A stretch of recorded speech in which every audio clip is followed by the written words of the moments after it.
Salut à tous, c'est Rudy d'Avis Mobile et j'espère que vous allez bien. J'ai pu tester le Huawei P Smart et je vous donne mon avis sur ce smartphone dans cette vidéo. C'est parti.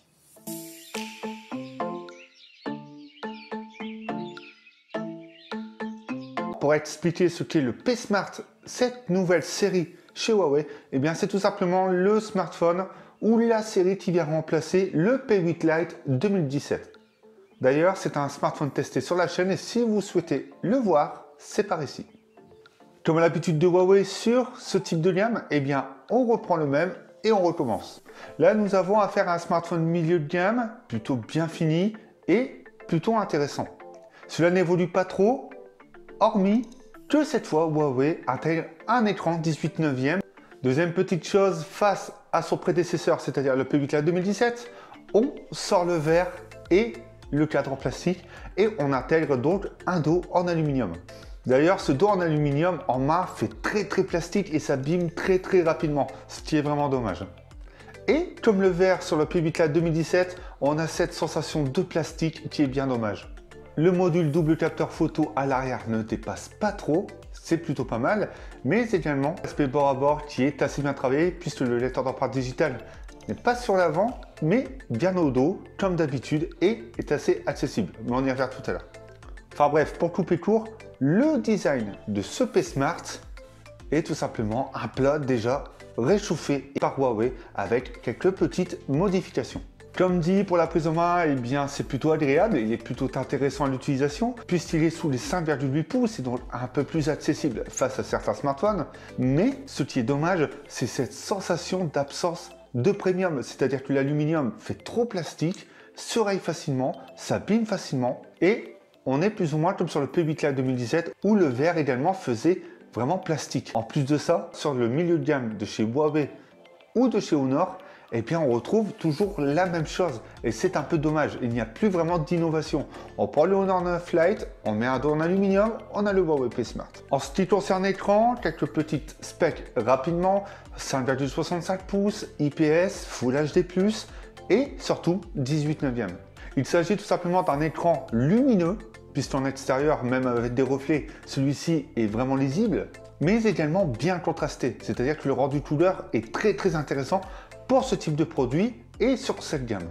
Alors pour information, vous pourrez modifier la définition, c'est-à-dire que vous pourrez passer du Full HD+, à du HD+, en passant par les paramètres. Et vous aurez également toute une ribambelle de paramètres pour pouvoir régler l'affichage comme il vous convient. Sans m'attarder sur la partie logicielle, ce P Smart tourne sous Android 8.0 Oreo, donc la dernière version en date d'Android, avec la dernière version donc de la surcouche EMUI, surcouche maison, donc EMUI 8.0. Globalement, rien ne change vraiment, quelques petites améliorations au niveau du visuel, mais également au niveau des paramètres et dans l'ensemble, au quotidien, c'est vraiment fluide. Pas de bug, pas de lag. Il est de plus en plus intéressant sur ce type de smartphone d'avoir des surcouches de plus en plus optimisées. Et encore une fois, sans m'attarder, on retrouvera tous les gestes donc disponibles depuis le lecteur d'empreinte digitale.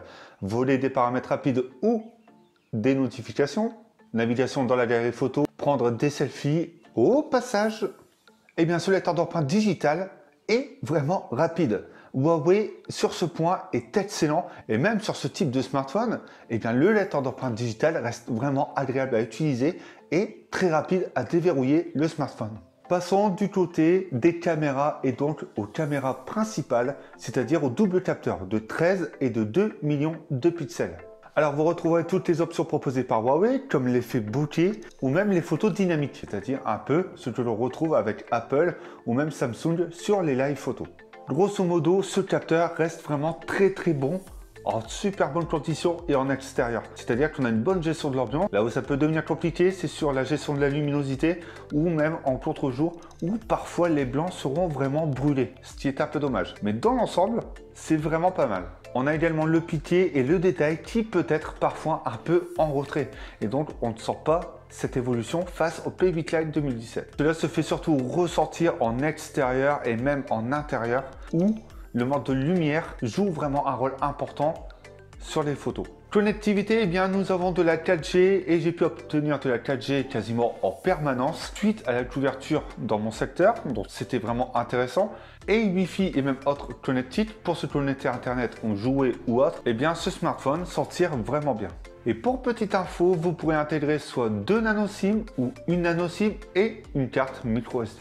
Côté performance, eh bien ce P-Smart est équipé d'un SoC maison, le Kirin 659. Donc un SoC qui est remis à toutes les sauces, qui a du mal à évoluer et surtout qui commence à se fatiguer. Et nous aussi d'ailleurs. Mais ce n'est pas tout, ce SoC est accompagné de 3 Go de RAM et de 32 Go d'espace de stockage. Globalement, ça tourne très bien.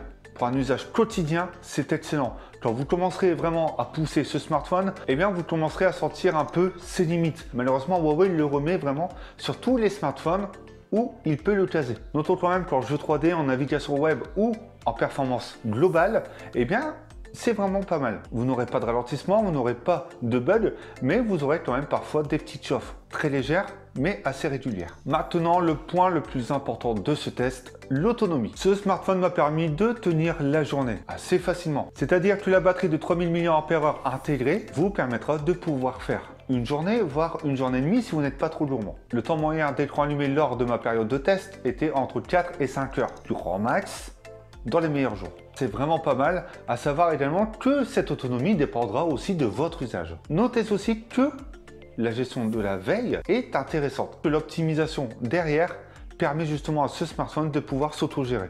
Ah oui, j'allais oublier, il n'y a pas de port USB type C, c'est du micro USB en plus de l'absence de la charge rapide. Mais d'autres se réjouiront puisqu'il y a la jack. Très rapidement, mon avis, les personnes cherchant un smartphone pas trop cher, assez récent, avec un bon design et surtout un écran 18/9, eh bien celui-ci pourrait vous intéresser. C'est-à-dire que c'est un smartphone qui pourra s'adapter, pour ma part, à n'importe quel utilisateur.